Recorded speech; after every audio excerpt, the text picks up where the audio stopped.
Um, we came in with an idea of focusing on a mindset of mission, team, me. We talked about it all week, and we wanted to, put the mission first and team first and me last. And I thought we had a lot of guys do that today. We did it together. We put ourselves out there. We knew we could play winning football. And I think this team's improving and getting better, but we're still not where we need to be. I was certainly proud of the competitors that went out and fought today for our university and continue to do that. I was proud of our fans. They supported us, even though we didn't start the way we wanted to, but we responded and played well. We're able to control the line of scrimmage, which ultimately is the difference in this conference. If you can win the line of scrimmage, you got a chance. Carson's poised today, and was there any doubt that he was going to be, the moment wasn't going to be too big for him in your mind? No, I don't worry about Carson. I mean, apparently you guys do, but I don't worry about Carson. He's very confident. He's calm. He understands football. He never real high, never real low. He studies really hard. He texts questions all week. He studies and meets with Coach Bobo. He puts a plan together, and he makes good decisions. And he's continued to improve by not putting us in bad situations. And there's things that aren't on the stat sheet that I don't have time to explain that he does an elite job. Run checks, looks, putting us in the best play, decision to throw the RPO or hand the ball off. And there's not really a value you can put on that. I know it's a defensive coordinator. There's not much worse than feeling like you got the right call, and then he moves the back, he moves the tight end, and he runs it, and you got a bad call. And that's tough. Kirby, I know building a championship level program was your foremost in your mind when you came to Athens, but how did this rivalry sort of fit into that and sort of trying to take over and turn it around? Well, you can't win the East without going through Jacksonville most of the time. This year it may not play out that way, but in years past we show them the stat of, I don't know if it's 8 of the last 10, 7 of the last 10 has come through Jacksonville, and maybe more than that. And when you're building a program, you gotta beat the best teams in your division, and Florida's certainly been that historically, one of the best teams in our division. Coach, they go down there and score quick on that first drive. Anything said, done on the sideline, and the way the defense responded after that? Not really. I mean, we're kind of getting used to that. I mean, we gave it up against Vanderbilt, I think, and maybe South Carolina. I think both those games, and there's not a lot of panic in that group. We certainly need to rectify starting the game better, but the comfortable part is that nobody panics. We had some mistakes, some anxiety, hadn't played in 2 weeks. Give them credit. They threw the ball to a really good playmaker. We talked all week about Wilson in 3. He's a really good player, and they did a great job utilizing his skill set. And we didn't do a great job stopping it. But it wasn't like there was a panic mode. It was, can we control the run game? If we can control the run game, we'll eventually slow down the throw. Kirby, there's so much talk about Rob Bauer's absence, but it's a great separation by the offense, defense, and special teams all coming together to make big plays. What was that like to see? It's great. I've told people this offense is, it's not built around one player.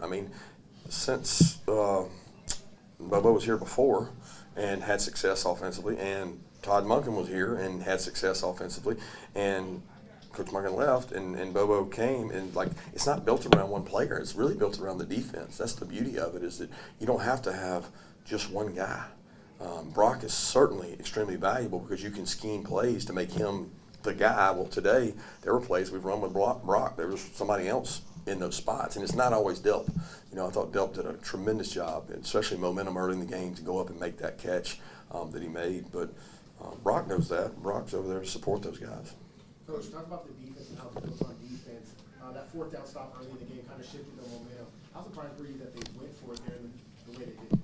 Not surprised they went for it at all. I actually had the staff meeting before the game. I told them, I said, my gut intuition, this game's going to come down to some short yardage situations. I said, typically, when you play Billy, he's very aggressive in terms of analytics and believes in it, and he has a lot of fourth downs he goes for it on. We're going to win some, we're going to lose some, but we're going to go defend them. We're going to work really hard on that. And I told the offensive staff, I said, if it comes down to a 3rd and 1 or 2, 4th and 1 or 2, we're going for it. And shoot, they're going to go for it. So let's make sure we walk through that and do that more in the next 12, 14 hours, and I'll be danged it's that play. It was early in the game where you can still overcome that play, but it was certainly a big momentum play that we thought if we had our eyes in the right spot, we could play it. Lots of tackles for loss, sacks by you guys tonight. How are you guys so effective getting in their backfield making plays? Well, they gave us an opportunity to, drop back pass. You get a chance to. We don't get a lot of opportunities for that in earlier games, and the more people drop back and pass, the more we'll be able to get to them. I thought our defensive staff, Schumann, Muschamp, Trey, and Fran did a great job. They put a couple new wrinkles in that really helped in terms of getting pressure. And we didn't just do the same thing we always do. And I think there's one call that we got 2 tackles for a loss and maybe a sack, all from that call that we had not run all year. Kirby, from ground level, was the turf okay? I didn't really know. I did ask some people before the game that it was called lay and play, and it concerned me because when you do lay and play, is it ready? We do it at our place. And I saw the seams, so I was worried about it, but I never noticed anything during the game. Was somebody complaining about it? Who? Martinez got hurt before the game. Yeah, I think so. He played. Yeah, he played. But I asked them. I actually said, "What's the deal?" And they said they laid it over a week ago. Well, we laid ours yesterday, and we're going to practice on it Monday. And it's probably the same stuff. I think they do it all across the country for bowl games and things like that. So I did not notice any issues with that, but I did see the seams in the grass. Kirby, what did it say about everything when they the block punt too? The huge play in this game. Huge play in the game. Great scheme. Our special team staff came up with it and wanted to be aggressive, and we were. Jonell, they actually gave us a formation we had not seen, and Jonell made a great job, blocked it out. We only get 2 out of that because we ended up kicking. They punt to us, and then we didn't do anything with it. So it was really not as significant as you would like a block punt to be. Kirby, what does it say about the entire enterprise after 3 years? You lose 19 draft choices, 8 in the first round, whatever it is, and you're still playing at this level. It's really about the retention of our staff and our players. I mean, we have lost some really good players, and we have really had some injuries. And I think the total effect has been that our kids believe. There's a culture in our building of discipline. We don't get penalties. We're one of the least penalized teams in the country. We don't beat ourselves. And we have a quarterback who gives us an opportunity. And we've got defensive players that play really hard. I mean, it's a recipe for you to have success. The margin of that success is certainly measured by you guys by wins and losses. But for me, it's the character of the kids I get to coach. What about Ingram Dawkins? I didn't know he was going to play. Did you sneak him in there? Did he able to come back kind of surprised? We talked about it. Everybody that asked, y'all never ask about him. So all you can do is ask. He was back during the week, and he's not healthy. He's not completely healthy, but we shut him down for 6 weeks, and they felt like it was time for him to come back. And he said, "Coach, I'm either going to, this foot's either going to give or it's not." He said, "I can't keep sitting. I got to go play." And so he felt really good this week. I don't think he's in very good shape, but he was an added boost for us, just morale-wise, to get a guy back that we think could have had one of his best years, and he hadn't been able to. So I was really proud of him to get that sack. It was the first fumble of the season to recover. What about Ladd to have the success that he had today? Yeah, I think it came at the right time, right? With Brock out and Ladd to step up and make plays, and got to keep him healthy because he's such a weapon, and he's such a competitor. I mean, the yards after catch is what he gives us that a lot of other guys hadn't done. He catches it and runs with it and does a tremendous job. And hey, you got to give the O-line a lot of credit for the protection to get it to Ladd, and the quarterback making some plays. That third down play he made was really special. I was going to ask about the offensive line. It seemed like he had all day to throw. Carson, best they played collectively, you think, this so far this year? I don't know. They played good a lot. They played really good a lot. I think they played a good team. They zeroed us. They blitzed us. Carson was able to make good decisions. The play to Dylan Bell was probably the backbreaker. It's just really incredible that he made that throw, and they were in a good coverage for it. And Dylan beat his guy, and Carson made a great throw, and Dylan made a great catch. But the protection was there too. Coach, how do you think he stepped up in terms of leadership and preparation heading into this game?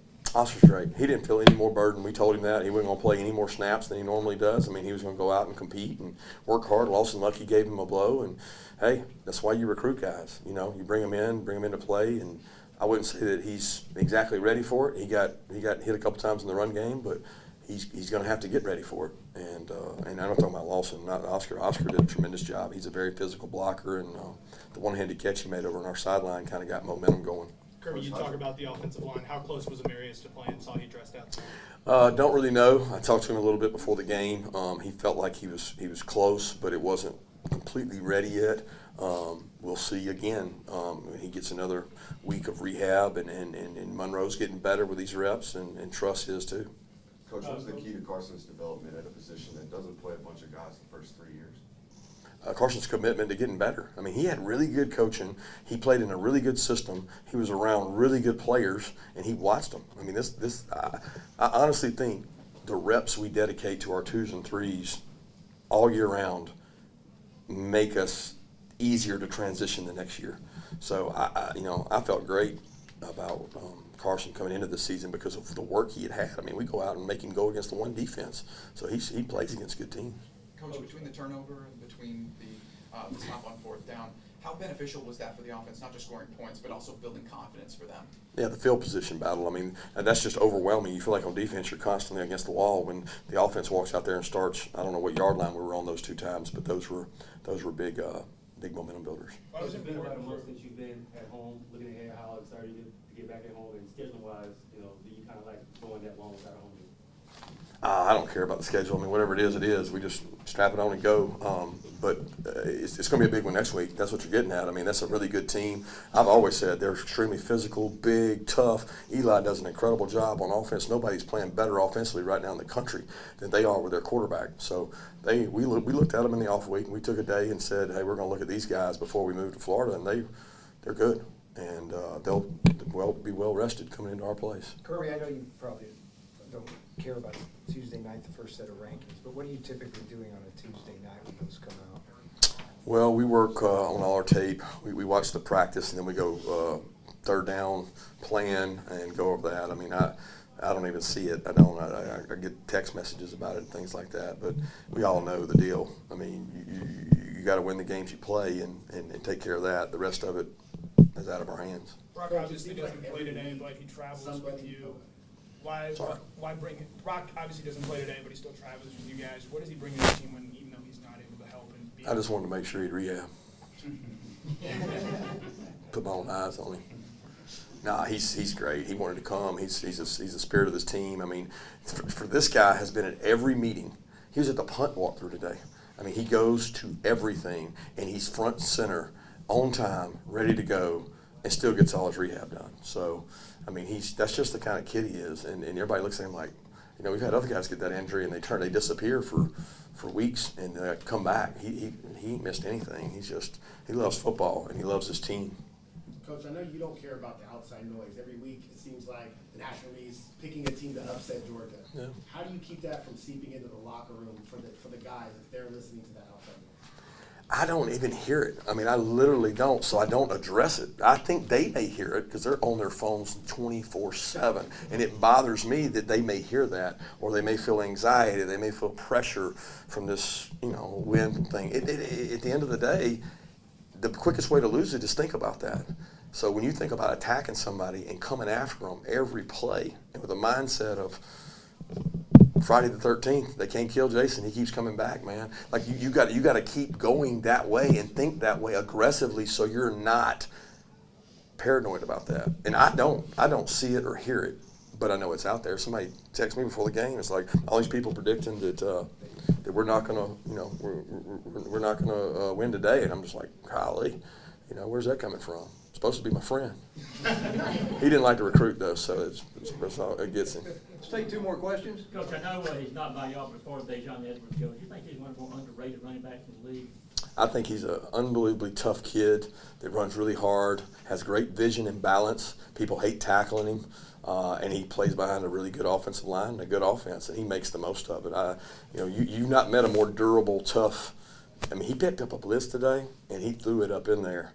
And he's about 200 pounds, and the guy Cummins about 230, 240, and says a lot about just him and who he is. You talked about Missouri's quarterback play, but how do you evaluate number 3 and number 7 for Missouri heading into that? Well, that wouldn't be fair because I had one day, and it was like I know how talented they are. We recruited really both of them, but one of them hard. I know that they're terrorizing defenses across our conference, and they're extremely talented in a good system. I asked Bullard about the opening drive touchdowns. You guys are giving up 3 times this season, and he said we have to wake up. Is that something you guys have talked about? I think we're awake. If anything, we may be overdoing it. Sometimes I think that we We think it over. We think too much. We do a lot with our players. We walk through. We do 100-play script the day before the game, the day of the game, and maybe we're overdoing it. Maybe we're a little nervous. I don't know, but I'd rather have them finish the way they finish than start the way they start. Thank you. Thanks.